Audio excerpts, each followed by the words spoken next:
Call with Dads, your podcast for unscripted conversations and honest opinions about what matter to dads. Join the call in this journey called fatherhood. Now here are your hosts to get things started. Maynard, the man of many words, and some of them could make sense, along with Mr. Pancakes, who is working to bring back family traditions starting with breakfast. Well, hi, Mr. Pancake. How you been doing? Good. How are you? I can't complain. So, being our first show, I imagine people are wondering who we are, other than you being some mysterious guy that, like the trailer said, might be in hiding because Mr. Pancake obviously is not your real name, witness protection, CIA, whatever it might be. So with that being said, everyone should probably get to know me. My name's Eric Maynard. I'm author. I've done a podcast called Author Blurb where I've talked with different authors. Currently I have that show cut down for now because I'm taking time to homeschool my son. But Mr. Pancake, what about you? I mean, what's something that people can know about you, something that we can all get to kind of learn about you and your family and what so have you? Yeah, sure. Obviously I do my best to keep my identity as quiet as possible. I did grow up in Florida, and over time I joined the military, and just part of my life I traveled the world. I spent a big long life in the military doing not so nice things, very very violent, very bad things, and I traveled the world. So I had a very negative outlook on like women and children and stuff like that. Over time, towards the end of my military time, I kind of kind of grew out of that and found a new way. I met a woman, got married, and we had a kid. And like as soon as that child popped out, the world completely changed. Like my life just turned into a totally different thing, and every outlook changed from there. And then one of the ways, kind of learning how to be a father myself, doing my research, I just decided to create the Pancakes with Your Dad page. I had a kind of an issue with my dad when I was younger. My parents were divorced, and so we would go to Waffle House, and my dad would buy me a waffle with a glass of milk. So that was kind of like our thing when we would meet. It was like once a month. So because of that, I really liked pancakes. So I kind of took the idea and created Pancakes with Your Dad. So there was nothing better than sitting there with my dad having a waffle. So, right. I just thought it was great. So it was a good idea. Yeah. All right. And so basically, from what I get from Pancakes with Your Dad is bringing back tradition, bringing back things to get dads to start being part of the family, being more interactive. I know. Right. I understand that theory too. Yeah, partially. I'd like to bring back tradition, bring back the traditional family, using things like eating, sitting down at the table. Because that was always a family gathering. There's always the idea of gathering of the families and stuff. We'd sit at the table, eat dinner, talk as a family, chit chat. And the other portion was the reason I kind of used the waffle, the glass of milk at the Waffle House with my dad, was the meeting point of us when, my mom was bringing us to visit our dad once a month because they were divorced.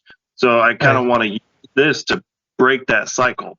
It's so a lot of the statistics that I read and learned over the years is, a dad that is separated or whatever, it's tradition. It's common, it's statistically common for me to do the same thing, be a divorced dad, and then my kid be a divorced dad, and so on and so forth. So the idea is to break the cycle, teach people that that's not the way, and break the cycle and move forward. Be a better parent, be a better dad. I understand. And I know one thing I've seen a lot of that whole cycle, because there's a lot of and fathers usually are the examples of the cycle because you have like the abusive fathers, the alcoholic fathers, but it's also both parents can have that same issue. Absolutely. But as far as we're concerned, we're worried more about fathers who are listening and even mothers that want to get an understanding of things. So our perspective here is letting fathers know, one, you don't have to stick in that cycle. You can, like, literally my biological dad was kind of, well, I barely knew him. He was more concerned with work and all this when I was growing up. And even before my parents got divorced, he was heavy into drugs and all that stuff. And I'll admit, when I was younger, I drank, I did drugs, I did all sorts of stuff. Right. I mean, I lived a crazy life when I was a teenager, and at least crazy for living in Northwest Ohio farmlands where it doesn't take too much to get crazy out there because there's no one watching in the middle of the country. But, Right. I mean, in general, yeah, I mean, breaking that cycle, I think, is a big thing. And literally, it wasn't until my stepdad who I started realizing what a father was. And to me, he felt more like a father because he was there. And I think having him as an example was a big portion of showing that you don't have to be that type of person. Yeah. So, and I'll be honest with you, like you said, before you had a kid, you were not big on kids and marriage and all that. And me, I hated kids. I still dislike other people's kids, don't get me wrong. So if you see me on the street and you see me kind of shying away from your kid, it's not because it's just basically I don't like your kids. I don't want to be around them, and I only stand kids because either my kid is with them, and like it's just what it is. I'm not a big kiddie person. I'm like, okay, you go and play with them. I'll stand back here and watch you, and I'll yell at you if you do something wrong. Right. So, That's why I'm the same way. I mean, I'm a little bit different now. I like kids a lot now, like all kids, even other people's kids, and I'll go out of my way to help other people's kids. But I did not used to be. I used to hate kids. I thought kids I thought they were gross. They smelled. They're selfish, and now like I look at all that stuff. I'm like, how could a child be selfish? It doesn't know, Right. You got to teach it that stuff. Right. Well, it's like for me, the one thing that I used to in my earlier years, I traveled a lot. And then I started flying a lot, and just seeing most of my interactions with kids were I did trade shows. And in those trade shows and in the airports and all these things, you didn't really see people disciplining their kids or stopping their kids. You'd see kids just screaming, running up. I couldn't tell you how many times I sat in an airport where a kid would run up and bump me while I was trying to read a paper or a magazine. And, when that's your only experience with them, you're kind of like those effing kids. And so anyone knows we're going to keep this clean so you don't have to worry about anything like that. But you get to a point that you're like, hey, those kids or those whatever you want to say, literally you kind of get away from wanting to even be around them. And like you said, now with a kid, like I love spending time with my son, my daughter. They're my whole world, and I wouldn't change it for the world. I would like to get sleep someday, but one of these days. One of these days. So let me ask you this: how old's your kid in general? So currently she's 4. She'll be 5 here in the next couple of months. All right. So my son, he's 5 now, and with the school year starting, that's why we're doing homeschooling instead of sending him to public school because most people I imagine listening to this have looked into what public schools are and saw that I think the last report I saw, kids graduating from high school in public school reads at a junior high level.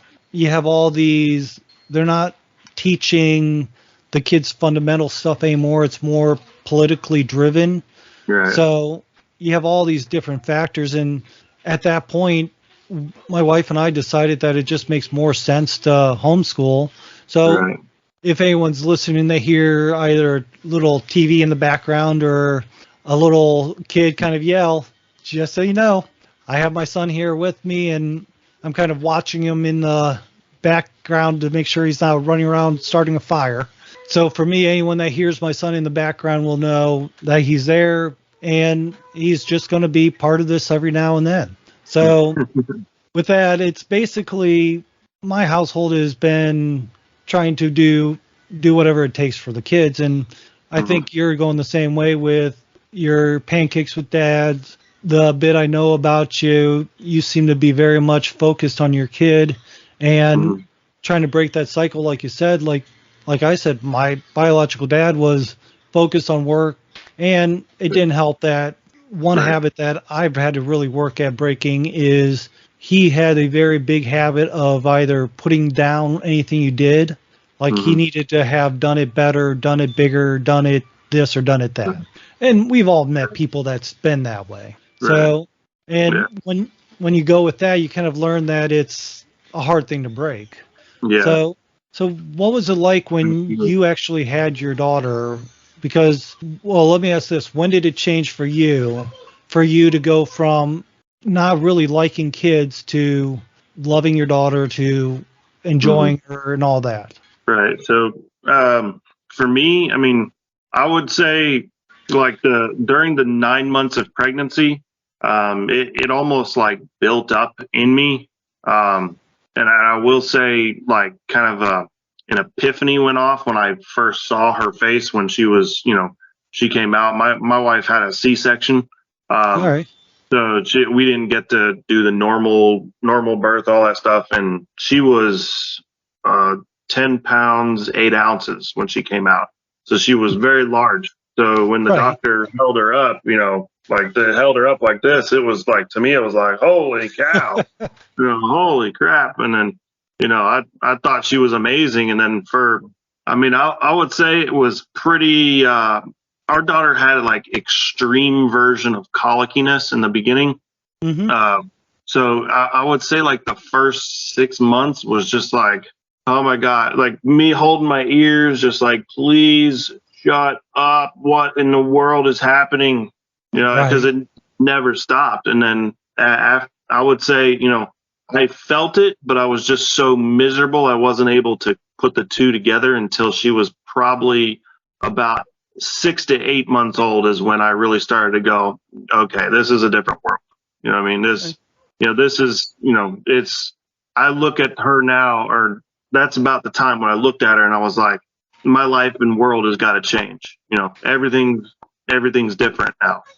She is everything. My life is no longer mine. I lived my life. I went here, went there, did that, did this.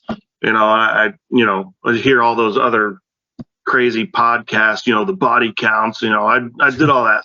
I chased women, traveled the world. And that was when about 6 to 8 months, her being about that age is when I was like, yeah, my life is no longer mine. It is now for her. And that's funny to hear you say that because like for me, it was kind of similar to where all the way through my wife's pregnancy, I was getting excited about it, but I didn't really feel any connection there. Quite there yet. Yeah. And even I was excited when my son was born and he was just shy of 10 pounds himself. My daughter, she was 10 pounds. But for my son, it was like when he was born, I felt love, but it wasn't like I didn't feel connected. I didn't feel anything. And really, I just, like you said, the first several months, I just felt very angry, stressed, tired, all this because he didn't have colic, but he had like just one not being used to a baby. Right, like, just a baby. Yeah, because like when my daughter was born, I was already used to it, and so I was more ready and able to deal with everything. But on that first kid, like literally, I didn't even think I loved my son, which I felt guilty about. Yeah, and that's it. It was probably when I started understanding, hey, I do love him, I care for him, he's my world, blah blah blah. And I started hearing or reading stories about other people because I started searching online because I was thinking, what's wrong with me that all these people talk about was the day they saw their kid, they knew they loved them. And I'm sitting there going, yeah, I didn't have that feeling at first. I had, and I mean, similar feeling, but not 100%. It wasn't like, oh my God. Yeah. Yeah, I It mean, took a little bit. yeah, that's the thing is people talk about, most people that you hear will say, oh, the day they were born changed my world. Well, yeah, it changed your world, but you don't, Yeah. they make it sound like, and you kind of tell me if I'm wrong, did you get the feeling that if you didn't love your daughter the day she was born and all this, like something's wrong with you in that sense? Or, Yeah. Oh yes. yeah. You get that weird, like, guilty feeling because, I mean, it's almost that it's so miserable in the beginning, especially like the first. She came out and it was like, oh wow, she's so beautiful, so crazy. It's it's an epiphany went off, but still, like the first 3 to 4 days when we were spending in the hospital healing. I mean, I spent a lot of time overseas, in war zones and stuff. I could tell you, I've never been so freaking tired in my life. Never. That baby made it was worse than like being tired in a war zone. So it was like, man, you get that miserable feeling. So you're just so angry, so miserable. And then you take the kid home and everything changes. Now you got to feed every 2 hours. I mean, you're basically babysitting and not the child, you're babysitting your wife. So you get all these different feelings. Then you start to go, well, this really sucks, because it's your first child. So you're used to, you can go to a restaurant whenever you want, maybe go crack a beer when you want to, go hang out and do whatever, and you and your wife maybe cruise to the beach and hang, you can get frisky whenever you want to. That Right. whole world completely changed. Now you have to you're basically now a caregiver for an old woman in a retirement home, but 24/7. It's pretty much what it's like. And Yeah. you go from great life to that almost overnight. So your first like 6 to 8 months to me was like, this sucks. And then, and I felt guilty. Like I had this kid and I feel guilty that I don't like it. And then it took about 6 to 8 months and it's like the world was like, wow, okay, this changed. It just one day kind of happened. I know that's what it was for me. Is I don't remember exactly the day or what happened, but just one day you're having fun, you're laughing, the kid's laughing, and like, this is my world. Yeah, this is it. And I can say like with my daughter, it was my wife, because the doctor that she had for our daughter, we couldn't get the same doctor that we had for our son, which was amazing. This girl doctor literally half-assed everything, didn't really pay close attention. And my wife, so my wife was like 105 pounds, 110 pounds, maybe if she's wet, like dripping wet with all of her clothes on, kind of a thing. Right. You know what I mean? So when my daughter, being 10 point something pounds, came out naturally, they weren't expecting her to be that big because the doctor really didn't pay attention. And they even said that my daughter could have possibly killed my wife. So, I mean, which one brings up a whole nother, holy criminy, if that would have happened, raising 2 kids on my own. Yeah, absolutely. So, I mean, but the nice thing about when my daughter was born, I will say, was like she came out and I felt the feeling. It wasn't, for me, it wasn't instant connection, but I was still excited. I was still happy. But it was when we got home and in our own environment and got everything settled back down. And I was already used to everything with my son. So when he was a baby, so with her, it was like, oh, okay, well, yeah, I'm already used to going without sleep on certain nights. I don't get it every night. So it's not that big of a deal, because you eventually do adjust to little sleep, all this stuff. And I mean, like I'd say my wife, because this week we just started the homeschooling, and I think I told you the nanny quit. And so my wife let my son take a nap during the day, which meant he didn't sleep till 11:30 at night last night.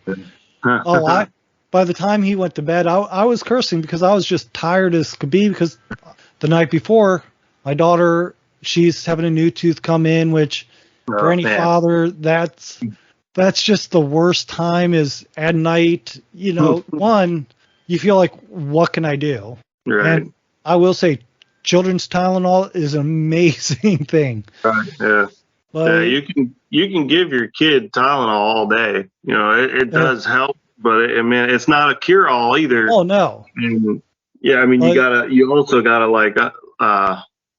understand that the kid is different than you. You know, you can take 8 Advils or 3, 4, aspirins or Tylenols and just be like and pass out. Right. You can't OD a kid. No. You give too much medicine to the kid, you can really severely hurt them. So you have to be careful. So you can only give so much, and sometimes it may only take the edge off for them, and they may still be miserable. Right, but if you can take the edge off a little bit, and it helps. And so everyone knows we obviously neither one of us are doctors. Yeah.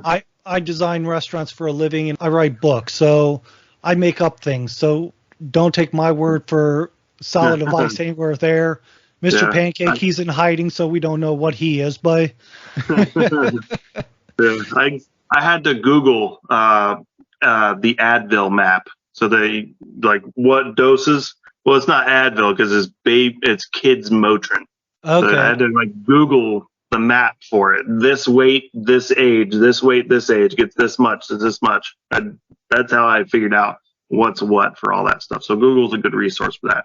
Oh yeah. Well, luckily for us, my son, he didn't really have that, and it's not every kid has. Like my son, I barely even knew when teeth came in. I don't even remember him going through teething. It was like one day he had no teeth, the next day he's biting me, and I'm like, where did those come from? My daughter, it's like now when she has a new tooth coming in, it's not as bad. But when she first started, the first set of teeth coming in, oh my, nose running like a faucet. Right. And because of that, she also, now mind you, we live in Virginia, so pollen, all this stuff is just crazy here. So anybody that's I grew up in Ohio where I never had any allergy issues. I'll take an allergy pill maybe once a year in Ohio. Yeah. And I moved to Virginia, and all of a sudden I'm looking at which allergy pills are good for which days. And I'm like, oh, so I'll take this small one because it's a light pollen day. Today's heavy, so I'll take this bigger one and just guzzle down coffee to get it down.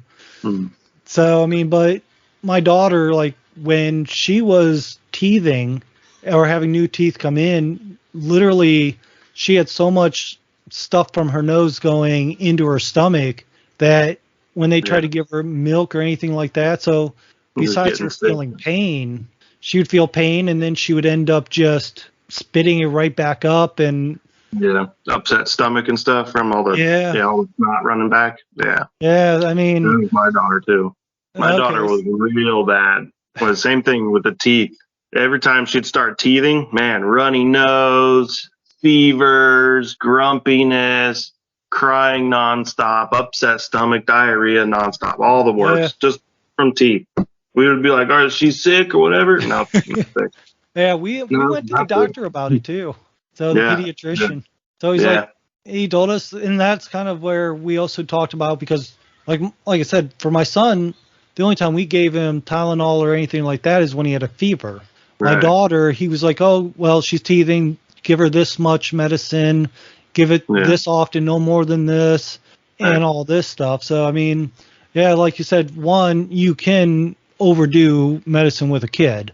Us as grown men, grown adults, we can, mind you, if you take too many Advils or something, you're going to mess your liver up. But, I mean, in general, you're going to wake up and be fine. Yeah. Kids, well, I'm ex-military. Yeah, I'm ex-military, so my liver and kidneys are literally made out of ibuprofen.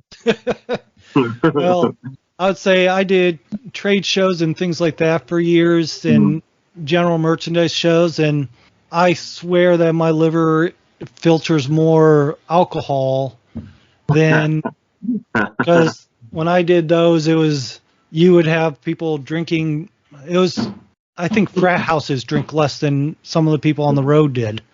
Yeah, so that's how I felt about the military. The same way. It's like, oh man, I couldn't even imagine a college kid drinking what we drink. Oh yeah, well, it's funny. Like one of my hobbies is, because you can started on one day and take care of it a year later is homemade wine. Yeah. And my my late step grandfather, he got me into it, and it literally was it was years before I picked it up and started doing it. But I mean, I joke that because of all the drinking I did traveling, my homemade wine, I can drink it like no problem, while other people are getting snookered off a glass. Yeah. So yeah. It's funny you say that. My stepdad taught me how to make moonshine. And I made moonshine for a lot of my life until I had my kid, and then I was like, well, man, it's not worth it no more, so I'm not going to do it. Yeah, well, moonshine, that stuff can explode on you making, can it? It can. I mean, it's rare. It's rare. Yeah. All right. Well, I've never done moonshine. I've thought about it, but I'm like, the amount of time that it takes to do that, it's just, like I said, with my wine, I can throw everything in a bucket, let it sit for a few months, throw it into another carboy, and then bottle it and be on my way. And it's not like I have to sit there and go, okay, I need to watch this, get this just right. Yeah. So it's a much easier and less illegal process. Yeah, less illegal. That was why I haven't done it in years, because it's illegal. It depends on the state too. Yeah. Because technically, giving wine to even your neighbors or giving homemade wine to somebody outside your household or family is illegal. Cool. Yeah. So anybody that gets a bottle of wine from me for Christmas definitely did not get it from me. But yeah, I mean, it's one of those things that our systems obviously are stronger, and that's, I think, one thing that people forget is kids. It's not just they're fragile in the sense of picking them up and like how you handle them, but also what you put into their systems and medicine, foods. I mean, like my daughter, because we were worried about her spitting up so much with teething, one of the daycare ladies suggested Pedialyte. So we took Pedialyte, cut it in half, watered 50% Pedialyte, 50% water, because that stuff's sugary as can be. Yeah, it's very strong. Yeah, so we started doing that, and it's just been habit now to give her a Pedialyte mix because it keeps her hydrated. Because one, we don't want, she's at the daycare, and we don't want them just saying, "Oh, we forgot," and I mean, even the daycare's like, well, that'll be a topic we get into later. Trust me, that the issue I'm thinking about now is something that just bugs the hell out of me. But again, topic for later. So I mean, so are you and your wife looking at having another kid, or are you sticking with one, or what are you doing? So we've thought about it. We've come to the conclusion that no, this is it. What we have is what we got forever. My wife is adopted. So there was a point in time we really, really looked at adoption, and trying to adopt, a child. My wife is Korean. She's American of Korean descent, and she was adopted at birth, from a Korean family, I guess, over in Korea or whatever. So her whole family is white, just a normal white family, from Michigan. So she was raised from like a month old in Michigan. So she doesn't even know anything about Korea, nothing like that. So that was something we wanted to look into. And since me and my wife are both American and we both are very kind of pro-America, this and that, we said, it's great that she was adopted from Korea, but we want to focus on adoption of a child here locally in America. And it just, the government makes it very difficult. The child, very expensive, very difficult, almost to the point of being impossible. So we just ended up never doing that. We both got too old, and now I'm almost 40 and she's halfway there, you know what I mean? So it's kind of like, we kind of both decided that's it. And then same with having a kid. She had to have some multiple surgeries after, so she was like, I'm not going through that again. My body can't handle it. So we just decided we're done. No, I understand. I know Yeah. I'm 40. I hate trying to remember how old I am. You know, at a point you just kind of stop counting and you estimate. I believe I'm 44 years old. So, but generally I'm actually pulling on my calculator to check Dude. myself here just because I'm curious now. Yeah, I'm 44 years old. So, with that, it's just mainly like we have my one daughter, she's a year and a half old. My son, who you're probably hearing the TV in the background, but as a whole, I mean, my wife wants another one, and I'm Yeah. just like at this point, I'm gonna be retired I'm gonna be retired age before they even Yeah. get out of high school. Out of the house, yeah. And me personally, like the reason I say retirement age is I'm personally under the thought process of never retiring. Right. So I enjoy what I do. I enjoy everything, mind you. I would like to have more of a rest at certain times, but Right. generally, I mean, I enjoy the little noise maker in the background. So, Yeah. but yeah, once he gets a certain age, and like there's an author that I talked to a few times now who I've developed a kind of a relationship with, and I might even have him come on and talk with us a bit because he's at the point of his kids are grown. He's living in Texas. His kids are here in Virginia, same state as me. But it's a very different perspective that he has because for him, he's grown and his kids are grown with grandkids. So besides just being a father, and I know when I talked with him, he mentioned like before our interview that we did for the other podcast I had, he mentioned to me once about how for him, when he had kids, he was just always busy, always this.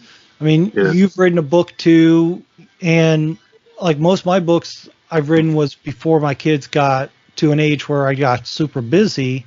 But once you have kids, but once you get to that certain stage, I hear a lot of authors talk about, and the reason I associate this with authors is because I've spoken with quite a few of them. They've talked about how once your kids get to a certain age, you can do stuff while they're reading a book and while they're doing different stuff. And even one author talked about how her kid literally started writing a book the same time she was because of she was doing it. Her kids saw it and said, okay, I want to write a book too. And they published both their books on the same day, which I thought that was cool. Yeah, that's pretty cool. Yeah, me and my wife kind of worked together on the book that I wrote. We're in the process. We probably have about 3 more in the process. The whole Dadisms series is going to be, there's a Momisms, that the Momisms is coming next. Then we're going to do grandparents.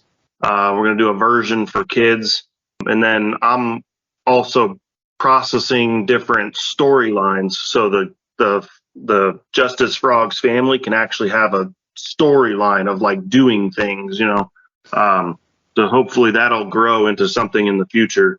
I like the Berenstein Bears. That's like and I want to do something similar to like their kind of idea. So it's like you said, having the kids kind of takes the ability to sit there and write all that stuff.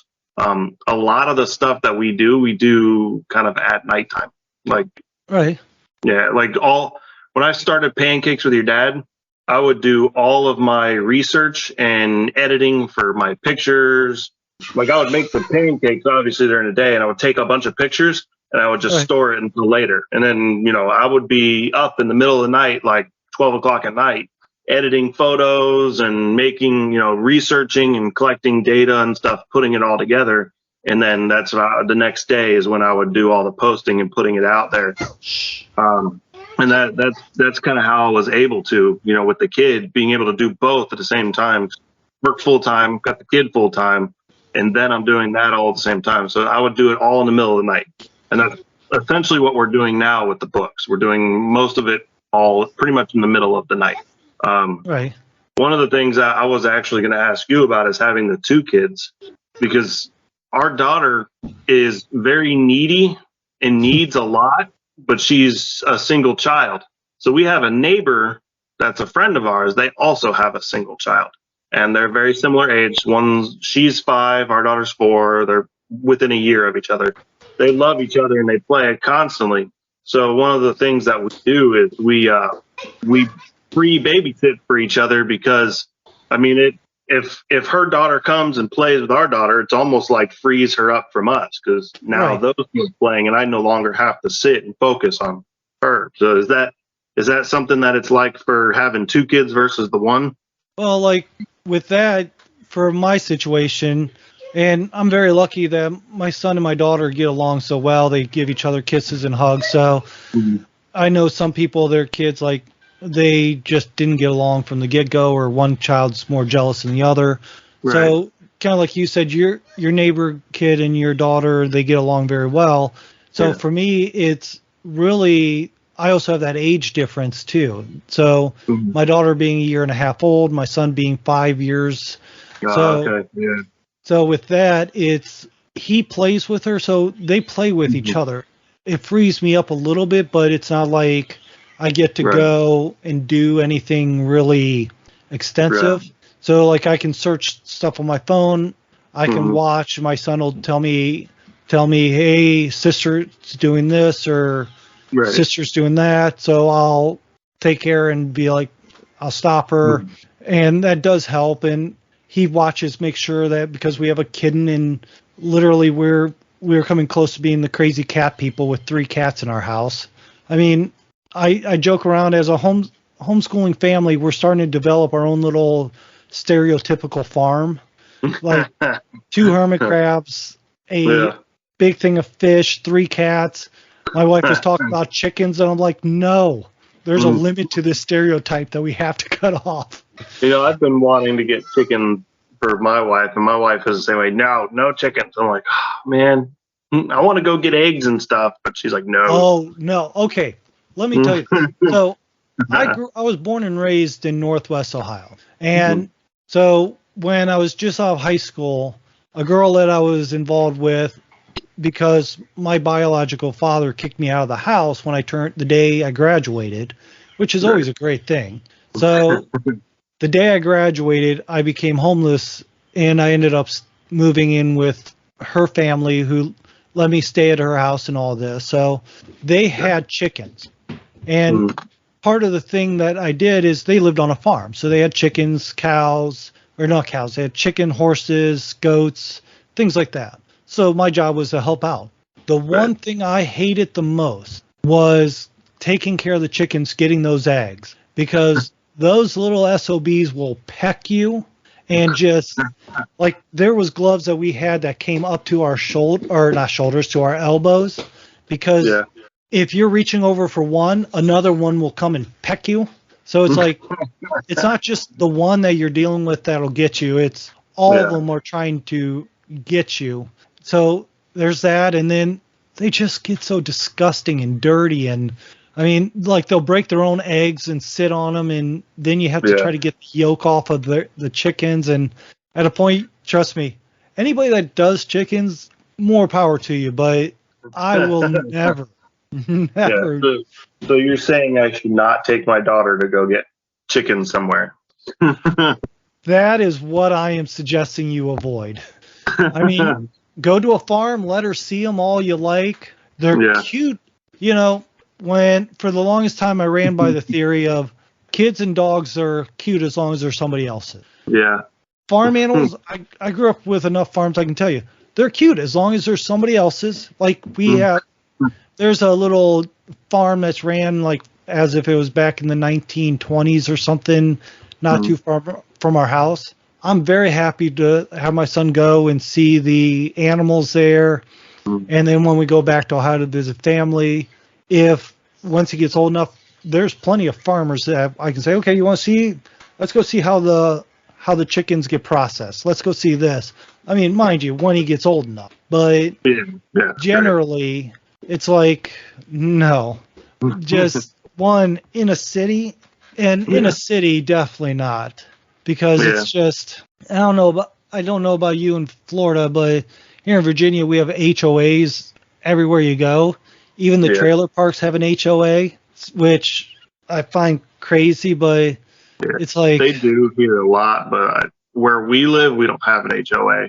We don't even have a city. We have nothing. It's just county land. Oh, and, nice. Yeah, I live near the beach, so I mean, like I not here. I'm here. I'm in my house. I mean, I just open my front door and do this, and I can see the ocean. It's right there. You know, I mean, it's maybe nice. 0.8 miles away from my house. So we're lucky to live that close. The only problem is our property is only like an 1/8 acre, so it's very small. But right.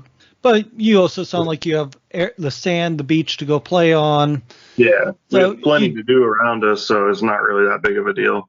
Yeah, so for us, we live in the city, and we, like my wife and I, we scrimp and save. We don't go out and do a lot of stuff. So we put all of our money into buying a nice property. We have a 1/2 acre, and it's just a hair less a 1/2 acre. Who's drawing straws, but the fact is for us, we have the property because we don't have like parks nearby. We have about a 1/2 mile away. There's the public school, which they have a park. And around here, when you think of a park, you think of a nice big area, but the parks outside of the public school parks are just really tiny.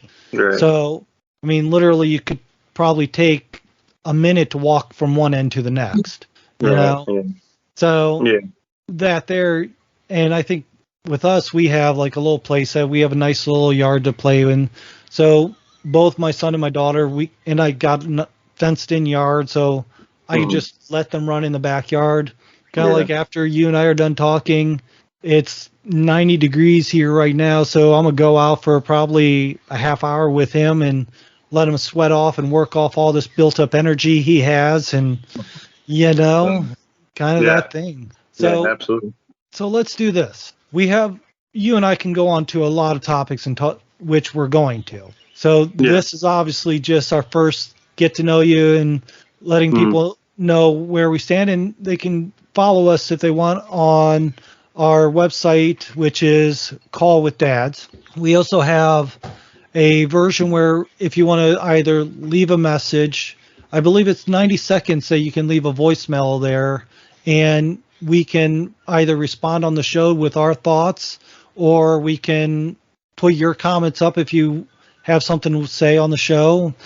You can also contact us where you can direct who you want to talk to, either Mr. Pancake, if you want to find out which one is he in CIA, is he witness protection, is he just very scared of you people knowing who he is, whatever it might be. Or you can reach out to me. I mean, all of our information's there. The podcasts are going to be there. We have articles we're putting out. Me, literally on the website, you can find us easily there. What do you think? Because you handle our social media, where do you think the best place for people to reach out for us would be? Right now, our most active account would be on Truth Social. I intend to build Facebook. That'll be one of the better ones once it gets going, just because Facebook's got the legacy Facebook that's just been around forever, so their platform's just much easier and developed a lot more. So in time, once we get the Facebook developed, Twitter will eventually get one of those to build as well. So basically, any of those messages, the messenger should go through. I would say probably the best way would be the emails through the website, because we'll be able to read it, and it'll be a little bit more, better platform through just direct email rather than the social medias. Right, and eventually I will personally start working on a monthly mailing list that I'll handle. So once we get that settled, and it'll take a while. You can also sign up for our monthly newsletter, which we won't spam you, we won't do anything like that, but we'll just give you like, hey, what our new articles are, what our podcast is coming up with, topics we might be discussing, and different things along those, even if we have guests coming on who we're planning on having on. So those are some of the things that we're looking at. So, Mr. Pancake, I have to take my kid out. He's getting more antsy. All right. I hear him in the background and all this. With Yeah, that I gotta being get to work. So. yeah, I have to get back to work after I take him out. So I did enjoy us talking. I'm looking forward to our next talk. So with that, Cool. talk to you soon. All right, man. Talk to you later. Bye.